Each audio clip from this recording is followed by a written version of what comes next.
नांदेड जिल्ह्यातील अर्धापूर तालुक्यातील दाभड परिसरात 28 जानेवारी रोजी पार्वतीबाई सूर्यवंशी या वृद्ध महिलेचा दगडाने ठेचून निर्घृण खून करण्यात आला होता। या घटनेनंतर परिसरात एकच खळबळ उडाली होती। मात्र घटनेला अनेक दिवस उलटूनही अद्याप आरोपीला अटक करण्यात आलेली नसल्याने नागरिकांमध्ये तीव्र संताप पाहायला मिळाला। याच पार्श्वभूमीवर दाभड गावातील संतप्त नागरिकांनी अर्धापूर पोलीस ठाणे ते तहसील कार्यालयापर्यंत मोर्चा काढला। या मोर्चात शेकडो नागरिक सहभागी झाले होते।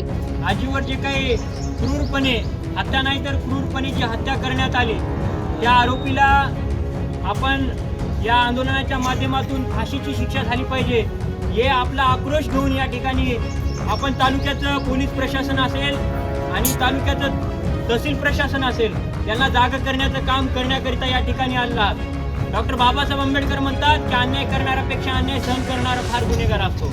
आपल्याला अन्याय सहन करायचा नाहीये आणि हा दाभडचा विषय नसून हा जिल्ह्याचा विषय नसून हा राज्याचा विषय झाला आहे। या ठिकाणी आमच्या समाजाच्या माया बहिणी सुरक्षित नाहीत आणि या ठिकाणी पोलीस प्रशासन फक्त बघ्याची भूमिका घेत असेल तर या ठिकाणी आंबेडकरी चळवळीत काम करणारा माझ्यासारखा कार्यकर्ता या माय बहिणीची रक्षणासाठी या पोलीस प्रशासनाला जबाबदार आणि या तहसील प्रशासनाला जबाबदार धरण्यासाठी आणि या सरकारी प्रशासनाला सहआरोपी करण्यासाठी आपण या ठिकाणी जागा झालं पाहिजे।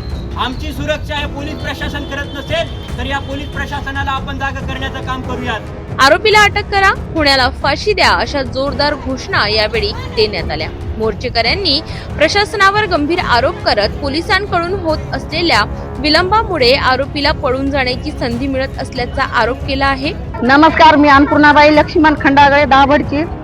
नमस्कार, या पार्वतीबाईवर नुसता अत्याचार झालेला आहे तसंच आम्हाला घाबराले, आम्ही पण शेताला जायना झाले, आम्ही पण शेताला जाऊन काम करून खाणेवाले आहेत। आता इतक्या महिला आल्या, आता आमच्यासाठी काही न्याय करावं, न्याय द्यावं तुम्ही। आता आम्हाला हे पोलीस लोक काय करत असतात, पोलीस लोक आम्हाला काहीच द्यायना। आता आम्हाला हो हो करतो करतो मला इथं पुढे चल येतं, करतो करतो माहित पुढे चल येतं, काहीच नाही। 10 दिवस झाला आम्हाला काहीच न्याय भेटला नाही। आम्हाला न्याय भेटायला पाहिजे, आम्हाला न्याय द्यायला पाहिजे तुम्ही। खून प्रकरणातील आरोपीला तात्काळ अटक करून कठोरात कठोर शिक्षा देण्यात यावी अशी ठाम मागणी यावेळी करण्यात आली आहे। मोर्चानंतर निवेदन तहसील प्रशासन आणि पोलीस अधिकाऱ्यांना देण्यात आले असून लवकरात लवकर आरोपीला अटक न झाल्यास आंदोलन अधिक तीव्र करण्याचा इशाराही नागरिकांनी दिलाय। तर आमच्या एरियामध्ये जो भोकरपाट्याचा एरिया आहे तिथे खूप प्रमाणात अशी दारू विक्री, मटका अशा अवैध धंद्याचा खूप मोठ्या प्रमाणात चालू आहेत सध्याला। त्यामुळे त्यात गुन्हे खूप वाढत आहेत। त्या गुन्हे कमी करण्यासाठी आम्ही वारंवार पोलीस प्रशासनाला विनंत्या केल्या आहेत। त्यांनी आजपर्यंत कुठलाही त्याच्यावर पाऊल उचललेला नाही। त्यांनी पाऊल उचलत नाही म्हणून आम्ही खूप दिवस बसून त्यांची वाट बघली, आज उचलतील पाऊल, उद्या उचलतील, पण खूप दिवस झाले अजून त्यांनी कुठलाही पाऊल उचलला नाही। त्यात आम्ही वाट पाहून आम्ही सर्व माणसं संतापून गेलो। तो संताप आता पोलीस स्टेशनच्या बाहेर लोकांच्या रूपात दिसत आहे पोलिसांना।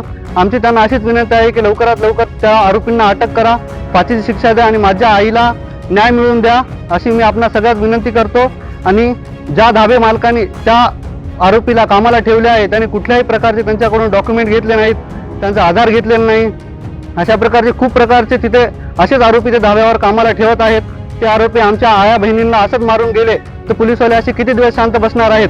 त्यांच्यावर काहीतरी कारवाई झालीच पाहिजे।